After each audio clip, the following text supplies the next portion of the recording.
Hello and welcome to the Lotus Club. I am Dave C, and today we're going to be making our first attempts at brewing with Dominaria. Dominaria, brand new set for Magic. Really exciting, could have big impacts on the standard format, but there was no awards for guessing what deck I was going to try and tackle first. It's the name of the video. It's been my pet deck if you watch the stream for a long time. I've tried to make it work since it was good in standard and way beyond that. It's Black-White Monument. And without much of a fuss, let's jump straight to the deck list and see what I've brewed up. Here we got Black-White Monument, and is very much what you expect and maybe the cards you expect from the new set. It is good, strong white creatures, some decent removal, and some good combo with the card Ketter's Monument.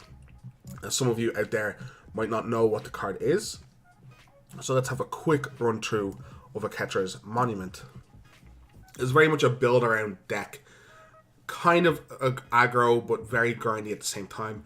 Ketter's Monument is its namesake card, and it's a 3-mana legendary artifact. My white creatures cost 1 less, and whenever I cast any creature spell, not just white, I get a 1/1 Vigilant Warrior, White Warrior. Now, there are cards specifically in the deck built around this. We have Shefet Dunes, which is kind of free because we only produce white mana. But if we go wide for 4 mana and sacrificing Shefet Dunes, we get to give all our creatures +1/+1. So it gives us a finish once we start making tokens with a Ketter's Monument. We also have Avery Mechanic, which works obviously excellently with a Ketter's Monument. Is fine on turn 2 sometimes, just picking up your Legion's Landing. But also 2 of them together make infinite 1/1s, or as many 1/1s as you have white mana with the Monument in play. And in general, just picking up a creature, whether it has an enter the battlefield effect or not, and replaying it while you have a Monument out, it's kind of a 2-for-1 mechanic or setting coming to play abilities and giving you 2 1/1s that turn. Now, the other category of creatures you have in this deck in general, I would say are quote-unquote good by themselves, or just strong cards in general. A Ketter's Monument isn't always going to be in play. There's a lot of Abrades and other removal spells for it in the format, cast out nightmare scenarios like Ixalan's Binding. So you need to have a backup plan. That backup plan is just playing a bunch of good creatures. Those 2 categories are my cards will kind of fall in, build around, and good by themselves, stand alone. New toys we get from this set. So we call this the Knight Package, or I call this the Knight's Package. And it very much rotates around this incredible creature in the middle, Ariel, Knight of Windgrace. 4 mana 4/4 Vigilance for 2 and a white. I can tap her to create a 2/2 Vigilant Knight token, and then I can tap her on a black to tap X Knights and destroy target creature with X power or less. Now, this deck won't be using the second ability that often, though it is handy and can snipe off some small creatures after attacking. 1 black is a tiny price to pay for that ability. But its first ability is super relevant, and this is one of the standalone good cards. Yes, it's incredible when it costs 3 mana and produces a 1/1 for that rate. But if this card is left unchecked, it's a mana sink, it will win the game by itself. It produces an army, it removes all my opponent's good creatures eventually. This card's incredible. We do have some knights to help her out though, especially with her second ability. But Benelish Marshal would be in this deck regardless of its creature type. Triple white for a 3/3, all my other creatures get +1/+1. And, you know, as we said, it's a knight. The big thing about this card is I said those 2 categories of cards, standalone and build around. This card very much just falls into both of them. 3 mana 3/3 is an okay rate, but its ability is incredible. You don't need to have an army of creatures out, just 1 or 2 to make this guy's rate amazing. If you have 1 other creature out, this is 3 mana for 4/4 worth of stats, and that's already slightly above curve to constructed playable. When you get a Monument involved with this guy though, and all your creatures start spitting out 2/2s, let alone if you have a Shefet Dune or an Angel in play, this gets out of control really fast. Though this is the reason the deck can no longer play Dusk Dawn, which was one of its big tricks initially to go over the top of kind of mid-rangey decks that had to play Glorybringer and other flyers. Knight of Grace rounds out our Knight Package and is just a generic good 2-drop. 1 and a white for a 2/2, first strike, hexproof and black, and it gets +1/+0 as long as any player controls a black permanent. We don't have that many black permanents in this deck, but it is a thing. Mostly this could be a bunch of different generic white creatures in this spot, but I think this has the highest upside. It wins fights in combat, If I'm playing against a black deck, it is just absolutely backbreaking. If their removal package is Fatal Push for Asuka's Contempt, this card could just win the game by itself. Not by itself, but put a lot of pressure on opponent by itself. Be really hard to deal with. If you just think of blue-black control, there isn't that much they can do against this card. Moment of Craving is their other removal spell. So I think this just has the highest upside of random dorks in the deck. Other new toys include Seal Away, which is an incredibly powerful removal spell. Maybe not exactly perfect for this deck wants to be doing, because sometimes it wants to remove blockers. But a lot of the time against faster decks or decks that are presenting powerful threats, you want a cheap removal spell that gets anything, and that lets you set up for monument turns to turn the game. That's kind of what Seal Away does. Now, there's an issue with this card, where if it does become super popular in Standard, people can play around it to an extent. There aren't that many Vigilant creatures worth playing, but they can just not attack into 2 open mana, especially with cards like Hazoret and Scarab God, which can be hard for this deck to deal with. And they can just sit back and activate their powerful abilities. Restoration Gearsmith is here under new toys because people might have forgot it existed. It isn't from the new set. It's 2 white and a black. It's from Aether Revolt. It's a 3/3. When it enters the battlefield, return artifact or creature card from your graveyard to your hand. Now, with a lot of braids running around in the format and other ways to kill the monument, we want this as a good play pattern of monument that dies, get monument back, next turn monument plus a couple of white creatures, and that's a really good play pattern for us.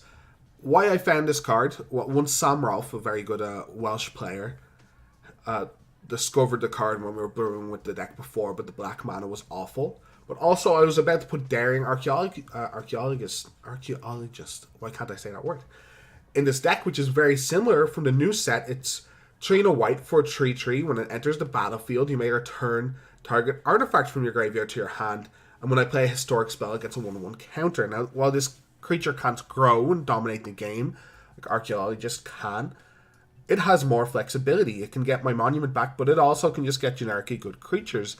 If I play the Mythic Knight first, it dies and I just get it back. My opponent could have a real hard time dealing with it. Now, what makes Gearsmith playable and is very important, as I said, when Sam Rolfe kind of discovered this card, we dismissed it because the mana was so bad. Isolated Chapel was printed, which makes black infinitely playable. We saw with Martial Mechanic that we can't afford to make non-white mana. But with Chapel, we're up to 10. If we want 12, if we want to add more tap lands, sources of black mana. And that's really important while we're able to produce white. So it can't be understated what these lands are going to do for Standard and open up possibilities like this deck. Of course, this is not the only build we could have gone down. I want to look at some of the other options and other cards that I thought of. I'm going to start with the most overtly powerful card on this list, and that's Lyra Dawnbreaker. And if you played in the days of Baneslayer Angel, you know how stupid powerful that card is. People are saying, Lyra is just going to die to removal, and that is right. But Baneslayer also died to removal. There was very good removal spells around, like Terminate and Doomblade, when Baneslayer saw play. The point is, if Lyra sticks in play, you will win the game. There's no racing her. She's a very fast clock. She wins all the combats. We have a Broodmate Dragon again in the format, and while this doesn't have protection from dragons like it did before, it can just attack past it. It's hard to double block. It's hard to get any sort of block. We do have a Modi Gym in the format that costs 4. That kind of brick walls Dawnbringer a bit. But again, this is going to dominate any game where you cast it, let alone if it costs 4 mana, which could happen with Monument a lot. It does also go into an overall other package, which is the Legendary package. Tishar, again I'm probably butchering the name, is a 3 white for 2/2 Legendary Bird Cleric. It's flying. Whenever I cast a historic spell, return target creature card with convert mana 3 or less from the graveyard to the battlefield. That is a super strong effect. And while Tishar doesn't let me get additional monument activations off my cards that I get back, it does just mean I can stick some really powerful cards in play. Dauntless Bodyguard is also in this legendary package I have here, because Tishar kind of needs to be protected. So if I play a monument or if I don't, I want to go Tishar into Bodyguard, keep Tishar safe, and the next turn, quote unquote, go off. I don't have a infinite combos, But once Tashar is in play and I've designed my deck around him, it's very hard to ever remove relevant creatures from the battlefield, and it's really easy for me to recover and just attack into certain board states. I think I could be being a bit too tricky here, but let's have a look what a deck list with Tashar as the star looks like. We got legendary black-white, and we've made a couple changes. We have less removal in the main deck to accommodate for more creatures, and we've changed our creature suite a little bit. We have Metallic Mimic now. Metallic Mimic is in there for two reasons. One, it's just kind of good with Monument, naming warriors. But two, it's another historic spell off the shard. There's no 2-drop kind of legendary creatures, but there is a 2-drop artifact and mechanic. That means Mimic, Monument, and any legendary creature I have all trigger Tashar. Now, we still have Ariel here. We have Dawnbringer, another legend. But we also have Kambal, which is not a good card in every situation, but another legendary permanent or creature to activate Tashar. I don't know which build is correct. Maybe also the bodyguard just isn't needed and we should just not rely that hard on the Tashar, and we could add, 2 landings and 2 removal spells in this deck again. But I think this could have some legs. A lot of people are talking about how powerful Tashar is and the potential it has to dominate games. It also reminds me of effects like you used to get in the original blue-white deck. These grindy, generic kind of effects that made it really hard to go long against this deck. And Tashar could do that. It's hard to go short. You have to stop this deck from going short with Monument and the Marshal and the Sheffield Dunes. You have to survive that onslaught. But once you do, and you kill a bunch of their stuff, Tashar resolves and starts to get it all back. Get all the monuments back. It's really good with Fairgrounds Warden, getting Fairgrounds Warden back and locking down creatures, the whole 9 yards. So this is also worth testing. I'm not sure which build is better. There are going to be plenty more Brewing with Dominaria videos coming up, at least 2-3 that I can think of off the top of my head. So please join the club, like the video, subscribe to the channel, and thank you very much for watching. I'll see you next time. Enjoy your brewing.